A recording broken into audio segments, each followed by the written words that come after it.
Hey guys, it's Chris Fix, and welcome back to the Ultimate Beamer Experience, where we continue to neglect our leaking oil pans. And today, I want to tell you how I got a paint-matched replacement bumper for $380. That's correct, I did say paint-matched, and I know that's somewhat of a foreign term for some of you guys. By some of you guys, I mean most 335i owners. No offense to any of you personally, but that's just a common similarity I happen to notice. But it's alright, I understand a rebuild title is certainly enough of a privilege, let alone a color matched front bumper. So anyways, recently, my Tasman Green 335i was vandalized in what I believe was a failed attempt at stealing my catalytic converters. These crackheads, they basically left my front bumper absolutely fucking mangled. It really breaks my heart because, you know, it's bad enough to start your day in limp mode, but to walk out and your car is completely vandalized. So it's time to just cut my losses and get this replaced. So my first thought was to look around on Facebook for different part out listings, and if my car was jet black or something, it would be easy to find the color, but Tasman Green being somewhat of a rare color, I knew it was going to be pretty much impossible to find, and I didn't end up finding one. But even if I did, bumpers and hoods go so fast on part out listings, it's actually insane. So then I started considering different options, and I eventually ended up on a website called Paint and Ship. And I'd never heard of this website before this, but they had paint matched fenders, front bumpers, rear bumpers for both LCI and pre-LCI BMWs, as well as other makes and models. I looked around a few other websites which had similar prices, but the catch was that the shipping was usually $200 or so, whereas Paint and Ship offered free shipping, which ultimately I went with them for a grand total of $380. Now this video is not sponsored. I tried to reach out to them for collaboration, but all I got was crickets. So actually, you know what, second thought, don't buy from them. And that'll about do it for this video. Make sure you subscribe, and yeah.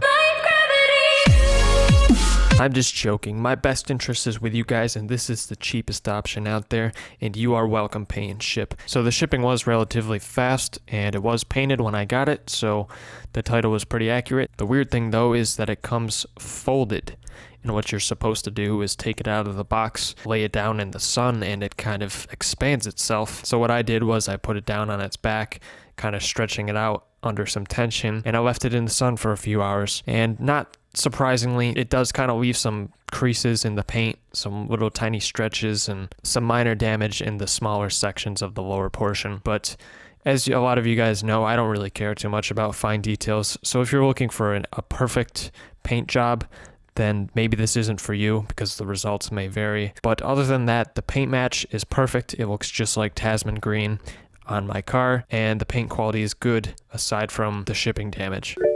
So yeah, honestly it looks really good. But yeah, I'll get started on this. I'll show you the best way to do this. Alright, so there's only a few things that you need. You need a Torx screwdriver, and I got the too big of one. You need a Torx screwdriver for these top ones, and that's still the wrong size. You need a Torx screwdriver, 8mm ratchet, an extension with a swivel, and then a big screwdriver, which I'll show you for why you need that later. So 4 Torx on the top.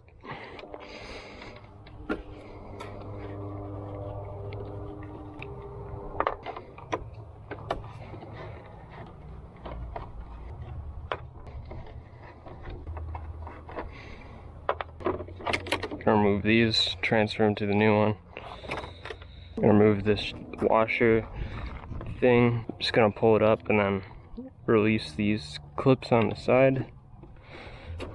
So then we're gonna release the under tray, which is all 8 down below, which just gotta feel for. I know I don't have very many because I'm usually too lazy to actually put them back on. Pretty sure my intercooler kind of sags onto my under tray, so it's not going to be easy putting it back, but we'll have to deal with it.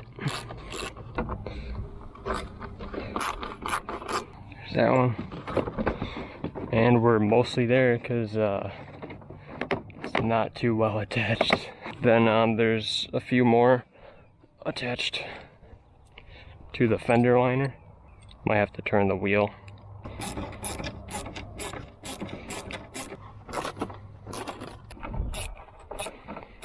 So once this is out, what you do, or what I do, is I pry back the fender liner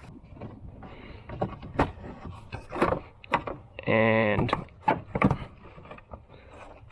I stick a giant screwdriver in it to keep it open. There's going to be 2 screws right here going into the fender, and they're at a really annoying angle, and this is the easiest way to do it without like really scratching your hands a bunch and prying it back, and just a big hassle. So this is the way I found it to be the easiest. I've done this a few times now. Let's see if we can see them. Not sure if you can see, but there is 2 screws in there. You kind of have to get on your back.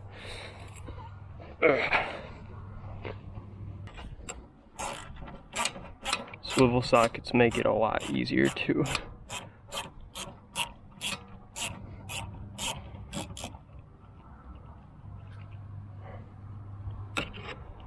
There's one.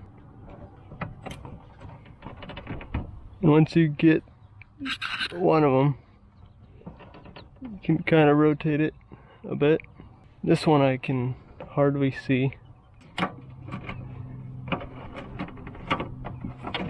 So it's not too hard, but it's in an annoying spot. But yeah, this is how it be. The second one is, the one that takes the time. But it's not so bad. Sometimes also not even using the ratchet can make it easier. Once it's already loosened a little.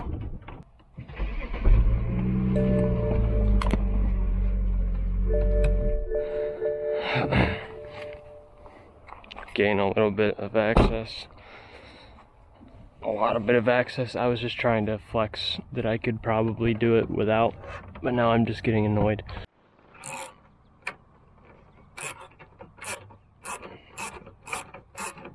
Probably might be easier to take it off with the fender liner, but that's more work. So it's about equally as annoying. So there's that. I'm gonna unplug my light fog lamp. There's that.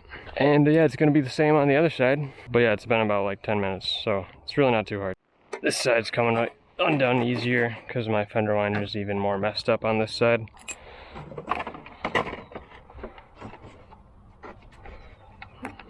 Unplug this bitch.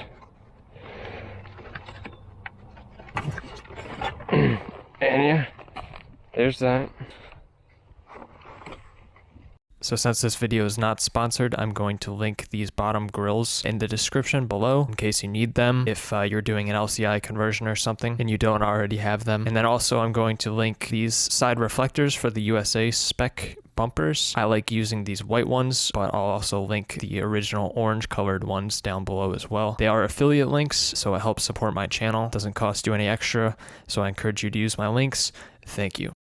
But yeah, you're gonna transfer these little things too if you care about fender liners,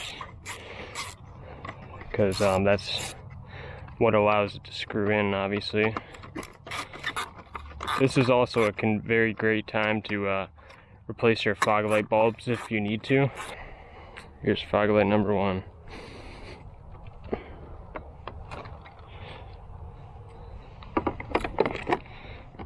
And it's going to require us to transfer those things like I just said and forgot.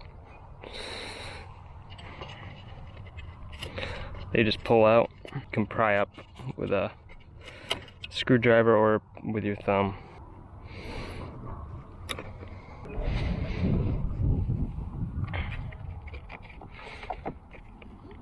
So yeah, then you just plug them back in where they need to be. So one right here, 2, very easy. So then this goes back.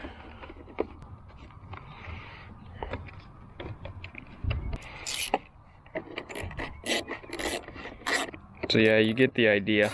But you gotta transfer these too.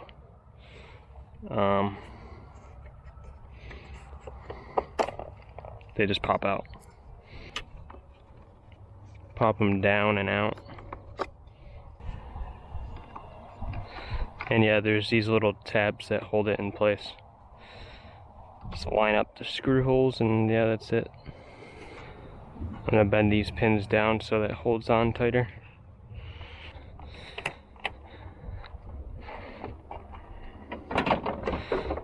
Just gonna loosely line it up. And I'm gonna get these top ones first. Otherwise it'll be like impossible.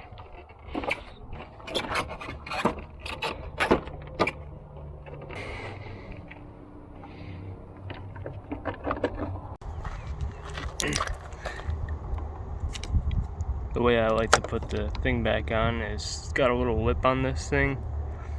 Take a pair of pliers and you yank it out, grab it with your left hand, then put the clips back on it. So pretty much the reinstallation is the same as taking it off, but if you're in a state where it requires you to have a front license plate as well, I'll put a link to these tow hook license plate holders so you don't have to drill into your new bumper and it kind of keeps it more to the side. But anyways, that'll about do it for this video. Thank you very much for watching. Give it a thumbs up and subscribe if you haven't already. Thanks for watching again. Goodbye.